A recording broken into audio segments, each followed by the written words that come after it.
휴대전화 4대를 불태웠고요. 피의자의 원룸에 있던 리얼돌까지 분해해서 버렸다는 정황이 포착이 됐다고 합니다. 그런데도 불구하고 이제 처벌이 안 되는 거죠. 왜냐면은 너라면 어떡할래? 실제로 휴대전화를 다 태웠을 때 포렌식 복구 어디까지 되나요? 내 핸드폰을 막 부셔. 뭔 특정 제조사의 폰은 열 수 있는데 이건 못 푼다라는 것들이 있었는데 지금은 다 풀 수 있는 걸로 알고 있고요. 우린 지우면 모를 것 같잖아요. 근데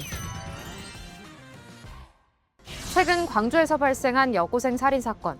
피의자는 범행 직후 검거됐지만 최근 사건은 전혀 다른 이유로 다시 주목받고 있습니다. 피의자의 아버지가 아들의 휴대전화를 불태웠고 증거를 없앤 정황이 검찰 수사에서 드러났기 때문입니다. 놀랍게도 현행법상 처벌이 어려울 수 있다는 사실이 드러나면서 증거를 없앴는데 왜 처벌을 받지 않냐는 비판이 이어지고 있습니다. 증거인멸 친족특례법에 관한 내용, 오늘은 심규덕 변호사와 이야기 나눠보겠습니다. 대표님, 오늘 댓글 어떻게 예상하시나요? 뭐 이게 나라냐 이게 법이냐 이런 말 많이 나오겠죠. 어떻게 생각하세요, 변호사님? 그러니까 공부한 사람으로서 네. 끝까지 가보면 이런 법이 있는 게 이해는 되는데 아, 그냥 사람들이 보기에는 음. 이게 말이 돼? 그쵸. 이게 사람이야? 이렇게 생각이 들 것 같습니다. 자, 이 사건부터 간단히 설명을 해보겠습니다. 지난 5월 이 광주에서 귀가 중이던 17세 여고생이 살해당하는 사건이 발생했습니다. 경찰에서는 이 사건을 이상동기 범죄로 판단했었는데요. 이 추가로 드러난 사실들을 보면 계획범죄로 판단할 수 있는 정황들이 드러나면서 쟁점이 됐습니다. 피의자가 이 흉기를 미리 준비했고 또 장소를 선택한 정황도 포착이 됐고요.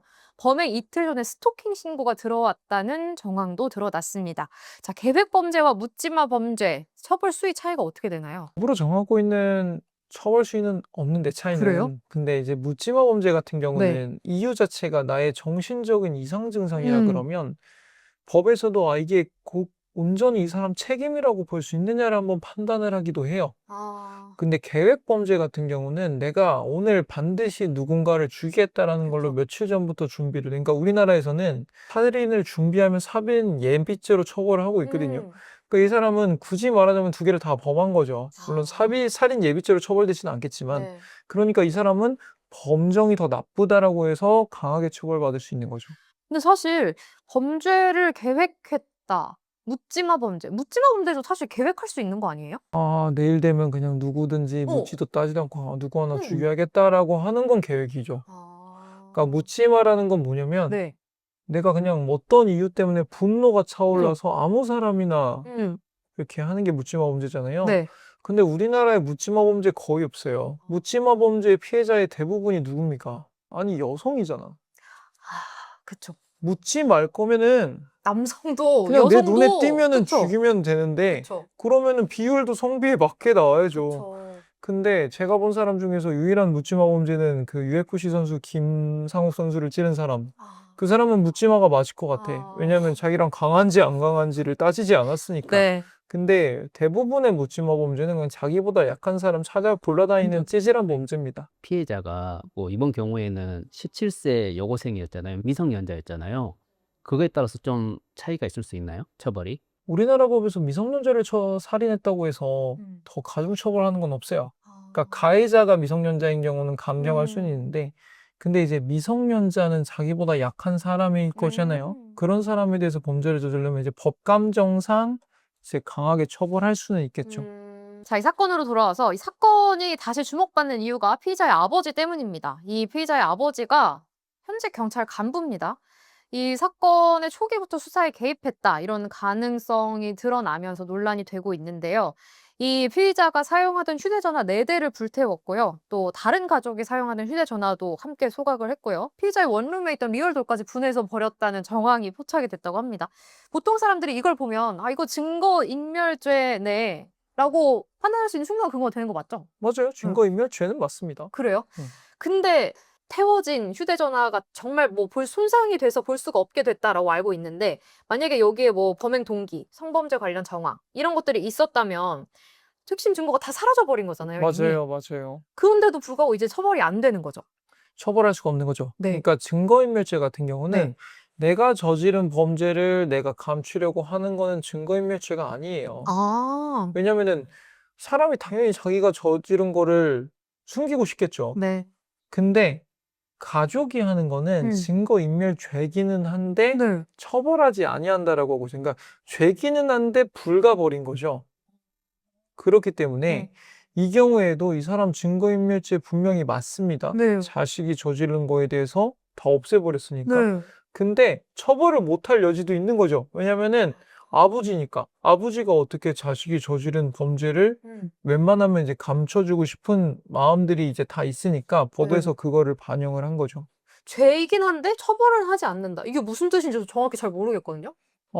예를 들어서 내가 네. 마네킹을 부셨다. 네. 살인죄가 아니잖아요. 네. 사람을 부셨다. 살인죄잖아요. 네.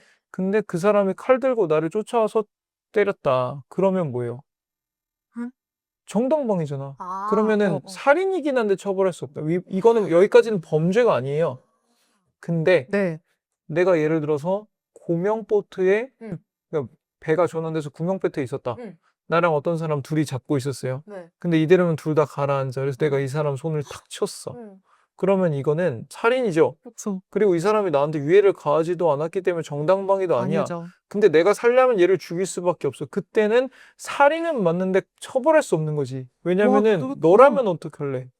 그러니까 기대 가능성이 없는 거죠. 그런 경우에는 처벌할 수가 없는 건데 그걸 이제 범죄는 맞지만 책임이 조각돼서 불가버린 거죠. 불가벌. 그러면은 기록은 안 남는 거예요? 범죄가 아니니까요. 근데 왜 범죄이긴 한데 라는 말이 붙는 거예요? 그러니까 굳이 너가 한 거는 네. 범죄가 맞는데 일반인의 입장에서 그럼 그때 그 범죄를 안 저지를 수 있어라고 얘기를 했을 때 노라는 대답이 나오면 그러니까 나라도 저지를 수밖에 없다라고 네. 얘기하면은 그래도 이걸 어떻게 책임을 물어라고 얘기가 나오는 거죠. 그러니까 처벌을 할 수가 없는 거죠. 만약에 너였으면 범죄를 안 저지를 수 있어? 라고 했을 때 no. 이 기준이 그럼 법으로 정해져 있다는 거네요? 그렇죠. 그러니까 가장 대표적인 게 이런 친족 특례죠. 그렇군요. 이게 다른 나라들도 다 비슷한 법이 있는 건가요? 대부분의 대륙법계 나라, 그러니까 독일이나 일본에는 다 똑같이 있습니다. 그래요. 근데 오히려 영미법, 그러니까 미국 이런 쪽에서는 사법방해죄라고 해서 오히려 이걸 세게 처벌을 하고 있어요. 그러니까 우리나라도 증거인멸이 사법방해죄랑 비슷한 거긴 한데 우리나라는 가족의 경우에는 그런 거를 내 가족이 범죄를 저질렀으면 증거를 너는 인멸을 안 하겠니? 라고 하면 많은 경우에 하겠죠. 그러니까 처벌을 안 하는 거고 미국은 그런 경우에도 처벌을 하는 거죠. 예외 조항이 없는 거죠. 되게 보면은 신규도 변호사님 제가 저번부터 느꼈지만 비유를 되게 잘 쉽게 이해하기 쉽게 설명해 주시는 것 같아요. 그렇지 않아요, 진짜, 삐님? 맞아요. 잠시만요, 핸드폰 볼게요.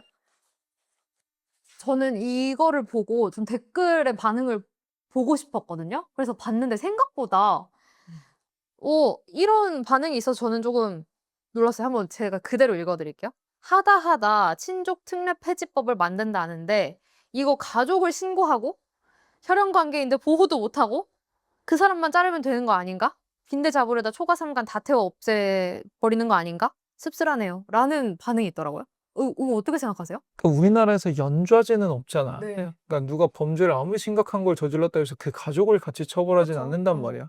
근데 만약에 내 가족이 어느 날 어떤 사람을 죽이고 왔는데 내가 그냥 가만히 있었더니 범인을 은닉한 게 돼버렸어. 내지는 뭐 방조범으로 같이 처벌됐어. 이러면 우리나라의 웬만한 범죄는 2명, 3명씩 같이 처벌할 수밖에 없단 말이죠. 법에 대해서 조금 생각을 한 사람은 이런 반응도 나올 수는 있는 거죠. 그러게요. 친족특례법의 범위가 고작 2촌 이내인데 맞나요? 2촌 이내예요? 어디까지가 친족인가요? 말씀해 주세요. 보통 네. 8촌 이내 혈족이랑 4촌 이내 인척을 말하는데 그 인척은 이제 처가 아니면 남편의 씨가 이렇게 얘기를 하는 거 그리고 배우자 이 정도를 얘기를 하는 건데 이 촌은 직계 친족을 얘기하는 거겠죠.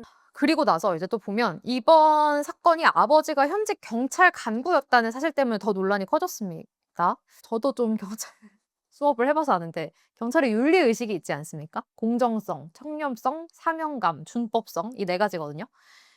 글쎄요. 이게 정말 처벌을 받지 않는 게 맞는가? 이 친족 증거인멸 특례 때문에 경찰관이 처벌을 받지 않는 게 맞는가? 라는 의견들도 좀 있거든요. 어떻게 생각하세요? 그러니까 사실 이 법을 만들 때 이런 경우까지를 생각하진 않았을 것 같아요. 근데 범인 은닉죄로 처벌 못하는 거는 변하지 않을 것 같습니다. 친족 관계가 이제 내가 어떤 직업이나 신분이 있다고 해서 부정되는 건 아니기 때문에.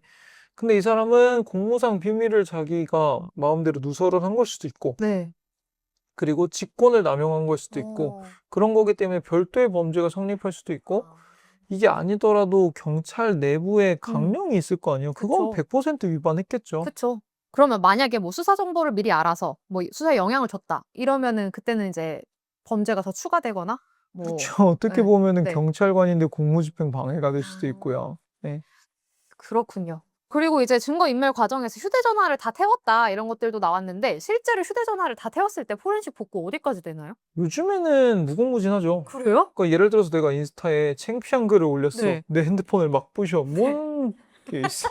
인스타에 이미 올라갔는데. 네. 근데 이번엔 대부분의 핸드폰에 돼 있는 게 어딘가에 동기화가 되거나 어딘가에 아. 올라가 있을 수 있고 내가 누구랑 나눈 카톡도 나한테만 있는 게 아니라 그 사람한테도 있겠죠. 네. 그리고 더 크게 보면 서버에도 있겠죠. 그렇기 음. 때문에 옛날처럼 뭐 이걸 전자레인지에 돌리고 태우고 이런다고 해서 완전히 인멸되진 않습니다. 아, 그렇군요. 휴대폰 같은 경우에 만약에 거기에 나에게 불리한 증거나 이런 것들이 많을 수 있잖아요. 그럴 때 제가 옛날에 좀 들었던 걸로는 비밀번호를 요구해도 말하지 않아도 된다라고 들었거든요. 비밀번호를 내가 말하지 않았을 때 거기서 뭐 절대 풀 수 없다고 하고 어떤 사람들은 풀 수도 있다고 하던데 일단은 비밀번호를 말할 의무는 없어요. 어. 근데 비밀번호를 말하지 않는 게 나한테 불리할 수는 있겠죠. 안에 뭐가 있길래? 오. 그리고 얘는 반성의 여지가 전혀 없구나. 수사에 협조하지 않는구나. 이렇게 참작이 될 수 있고요.